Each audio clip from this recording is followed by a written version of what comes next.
Assalamualaikum student, welcome to my channel Programming Tips for Beginners. Today I am going to discuss C++ operators with code examples. So let's get started. आज के इस lecture में मैं discuss करने जा रही हूँ कि ऑपरेटर्स क्या होते हैं C++ के अंदर और उसकी टाइप कौन कौन सी हैं. So first of all what is operators. Operators basically हमारे पास वेरिएबल्स एंड वैल्यूओं के ऊपर कुछ ऑपरेशन को परफॉर्म करना ऑपरेटर्स कहलाता है. ऑपरेटर मीन के ऐसे सिंबल्स जिसको हम यूज़ करते हुए डिफरेंट ऑपरेशंस परफॉर्म करेंगे. इसके अंदर हम ऑपरेंड्स को यूज़ करेंगे. ऑपरेंड्स मीन हमारे पास जितने भी अल्फ़ाबेट हैं उनके दरमियान जो हम ऑपरेशंस परफॉर्म करेंगे, प्लस का करें, माइनस का करें, मल्टीप्लिकेशन करें या मॉडुलस का करें, जो भी हम दो ऑपरेंड्स के दरमियान जो ऑपरेटर को यूज़ करेंगे उसकी जो परफॉर्मेंस होगी, जो हमारे पास आउटपुट आएगी वो हमारे ऑपरेटर्स के थ्रू आएगी. जिस तरह से अभी एग्जांपल में देखें कि ए जो है वो हमारे पास वेरिएबल है, एक्स प्लस वाई जो है, एक्स और वाई मेरे पास ऑपरेंड्स हैं और इसके दरमियान जो प्लस का सिंबल है वो मेरे पास ऑपरेटर्स है. ऑपरेटर बेसिकली मैथमेटिकल और लॉजिकल ऑपरेशंस को परफॉर्म करने के लिए यूज़ किए जाते हैं. अब हम देखते हैं इसकी टाइप्स कौन कौन सी होती हैं. डिफरेंट टाइप है ऑपरेटर्स की C++ के अंदर. सबसे पहले हमारे पास अरिथमेटिक ऑपरेटर्स है, देन हमारे पास असाइनमेंट ऑपरेटर है, देन हमारे पास कंपैरिजन ऑपरेटर है, लॉजिकल ऑपरेटर्स है, बिटवाइज ऑपरेटर्स है, इंक्रीमेंट एंड डिक्रीमेंट ऑपरेटर्स हैं. अब इन सब को हम फर्दर डिटेल में पढ़ेंगे क्या क्या है. अरिथमेटिक ऑपरेटर्स क्या हैं. अरिथमेटिक ऑपरेटर्स ऐसे ऑपरेटर्स होते हैं जो हमारे मैथमेटिकल ऑपरेशंस को परफॉर्म करने के लिए यूज़ करते हैं. मीन के हम जिसके अंदर अपनी एडिशंस कर सकते हैं, दो ऑपरेंड्स को लेते हुए एक इसके अंदर ऑपरेटर रखते हुए हम इसके अंदर डिफरेंट टाइप की एडिशन, सब्ट्रैक्शन, मल्टीप्लिकेशन, डिवीजन कर सकते हैं. जिस तरह से अभी इस टेबल में देखें कि इस ऑपरेटर के अंदर एडिशन है. एडिशन मीन कि दो वैल्यू को ऐड किया जा रहा है इसके अंदर. और इसके बाद सब्ट्रैक्शन है. सब्ट्रैक्शन के इस सब्ट्रैक्शन में मीन कि हम दो ऑपरेंड को यूज़ करते हुए सब्ट्रैक्ट कर रहे हैं दो वैल्यू को. उसके बाद मल्टीप्लिकेशन है. मल्टीप्लिकेशन मीन कि हम दो ऑपरेंड्स को यूज़ करते हुए मल्टीप्लाई कर रहे हैं. उसके बाद डिवीजन है. तो डिवीजन के अंदर हम दो ऑपरेंड्स को यूज़ करते हुए डिवाइड करेंगे. इसी तरह से मॉडुलस की परफॉर्मेंस है. अब मैं आपको कोड के थ्रू बताती हूँ किस तरह से ये अरिथमेटिक ऑपरेशन जो है वो परफॉर्म किए जा रहे हैं. सबसे पहले देखें यहाँ पे मैंने एक इंट के नाम से इंट के अंदर इंट डाटा टाइप के अंदर ए और बी को डिक्लेयर कर लिया है. ए को असाइन किए हैं मैंने 7, बी को असाइन किया वैल्यू मैंने 2. अब हम देखेंगे कि इनके दरमियान किस तरह से अरिथमेटिक ऑपरेटर जो है वो परफॉर्म किए जा रहे हैं. ए प्लस बी के अंदर मैंने यहाँ पे प्रिंट किया है सी आउट में कि ए और बी को प्लस कर दे. देन मैंने ए और बी के दरमियान सब्ट्रैक्ट किया है. देन मैंने ए और बी के दरमियान मल्टीप्लिकेशन की है. देन इसके बाद मैंने ए को डिवाइड किया है बी पे और ए का मॉडुलस निकाला है बी के साथ. सो हम इसको रन करके देखते हैं इसकी क्या आउटपुट आती है.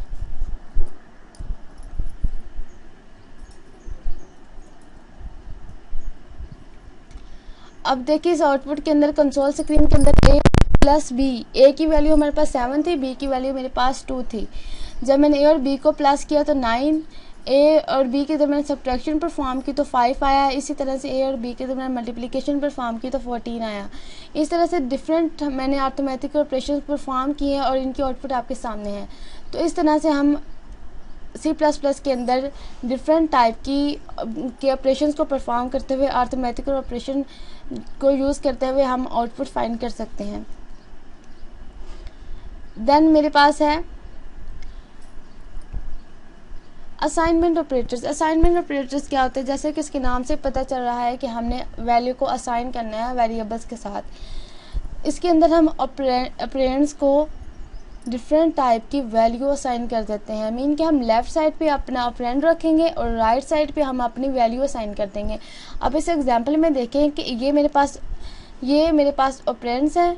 ये मेरे पास एक अरिथमेटिक ऑपरेशन जो है वो परफॉर्म किया गया है और इसके बाद असाइनमेंट ऑपरेटर परफॉर्म किया गया है. उसके बाद 10 जो है वो मैंने वैल्यू असाइन कर दिया है. अब इसके अंदर डिफरेंट टाइप के ऑपरेटर्स हैं.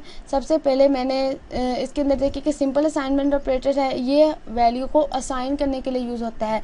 मीन कि हम राइट साइड पे इसकी वेरिएबल के अंदर राइट साइड के अंदर वैल्यू रख देंगे और वेरिएबल जो होगा वो हमारे लेफ़्ट साइड पे होगा. जो भी वेरिएबल होगा उसको वो वैल्यू असाइन हो जाएगी.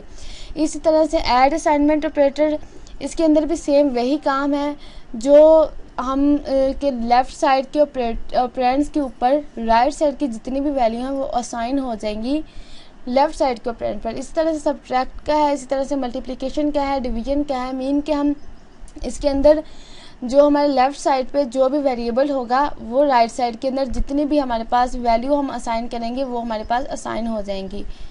होप सो आपको इसकी समझ आ गई होगी। नेक्स्ट देखते हैं हम। अब इसको मैं कोड के थ्रू आपको बताऊं किस तरह से ये वाला काम हो रहा है। अब मैंने यहाँ पे इस कोड के अंदर ए और बी मैंने डाटा एक वेरिएबल को डिक्लेयर किया हुआ ए और बी, और इसकी जो डाटा टाइप है वो इंटीजर फॉर्म में है। ए को मैंने असाइन किया है 2 और बी को असाइन किया है 7। अब देखते हैं कि ये अगर अब इसके ऊपर हम एडिशन असाइनमेंट को यूज़ करते हुए, ऐड असाइनमेंट को यूज़ करते हुए अगर हम इसके ऊपर कुछ ऑपरेशन परफॉर्म करें देन हमारे पास क्या आउटपुट आती है। इसको पहले हम रन बिल्ड करते हैं, देन हम इसे रन करते हैं। रन करने के बाद देखें कि ए की मेरे पास वैल्यू थी 2, बी की वैल्यू मेरे पास थी 7। जब इसके अंदर ये ऑपरेशन परफॉर्म हुआ तो इसके अंदर ए की वैल्यू अब बन गई है 9।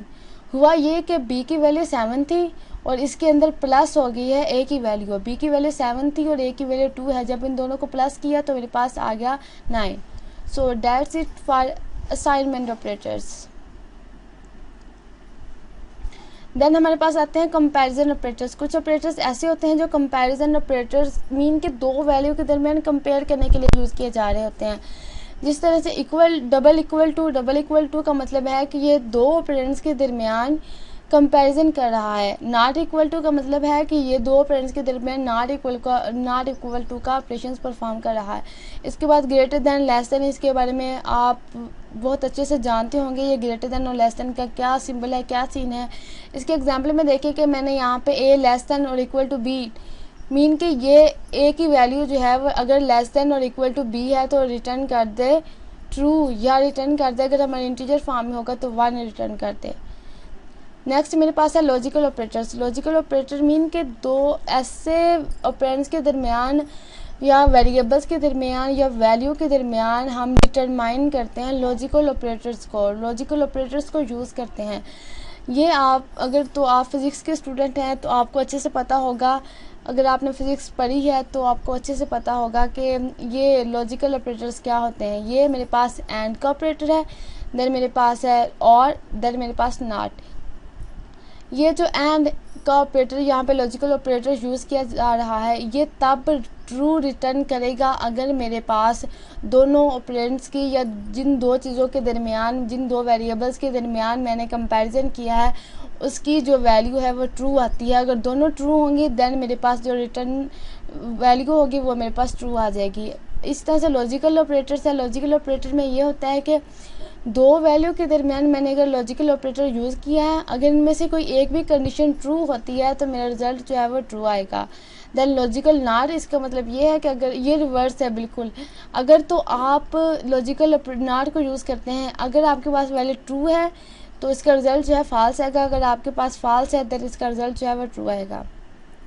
देन नेक्स्ट एग्जाम्पल है बिटवाइज ऑपरेटर्स। बिटवाइज ऑपरेटर ये इसके अंदर हम इंडिविजुअल बिट्स को यूज़ करते हैं, मीन के इसके अंदर हम along side characters and integer data type को यूज़ करते हुए इस बिटवाइज ऑपरेटर को इसके ऊपर ऑपरेशंस परफॉर्म कर सकते हैं। जिस तरह से इस ऑपरेटर के अंदर मेरे पास बाइनरी एंड, बाइनरी और, बाइनरी एक्सऑर, ये जो साइन है इसे टिल्ड साइन भी कहते हैं, ये हमें कॉम्प्लीमेंट करने के लिए यूज़ किया हम करते हैं। इसके बाद हमारे पास shift left and shift right. ये सबसे इम्पोर्टेंट टाइप है ऑपरेटर्स की, increment and decrement operators. Increment operators का मतलब यह है कि जिस तरह से नाम से पता चल रहा है कि ये इंक्रीज़ करेगा वैल्यू को ऑपरेंड्स बाय 1। इंक्रीमेंट करने के लिए हम प्लस प्लस का सिंबल यूज़ करते हैं और डिक्रीमेंट करने के लिए इसका मतलब है ये डिक्रीज़ करेगा वैल्यू को बाय 1 से। तो डिक्रीज़ करने के लिए हम माइनस माइनस का सिंबल यूज़ करेंगे।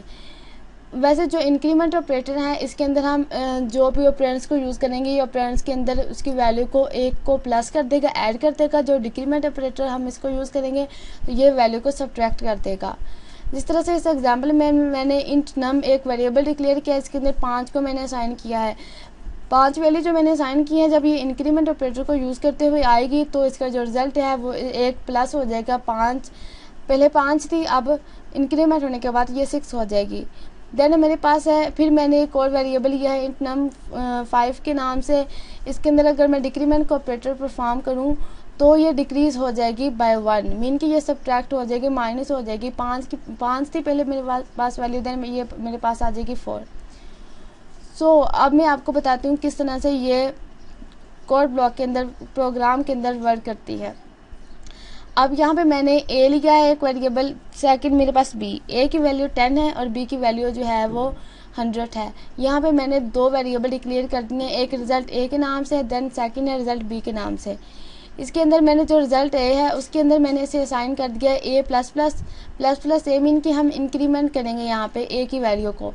और बी जो है इसके अंदर मैंने कर दिया डिक्रीज़, मीन कि हम बी की वैल्यू को डिक्रीमेंट करेंगे और इसकी जो वैल्यू है वो स्टोर हो जाएगी रिजल्ट बी के अंदर। जिस तरह से मैंने आपको असाइनमेंट ऑपरेटर में बताया कि जो हमारे पास लेफ़्ट साइड पे जो वैल्यू पड़ी होती है वो जो है डिक्रीज़ हो, वो ऐड हो जाती है।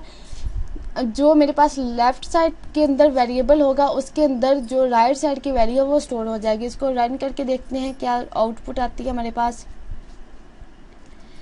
अब ए की वैल्यू 11 होगी और बी की वैल्यू जो है वो 99 हो गई है। हाउ, ये कैसे इस तरह से पॉसिबल हुआ? ए की वैल्यू तो 10 थी, बट ए की वैल्यू 10 थी, जब हमने इसको इंक्रीमेंट किया तो ये प्लस बाय 1 एक इंक्रीज हो गई है वैल्यू। ठीक है, आप देख सकते हैं।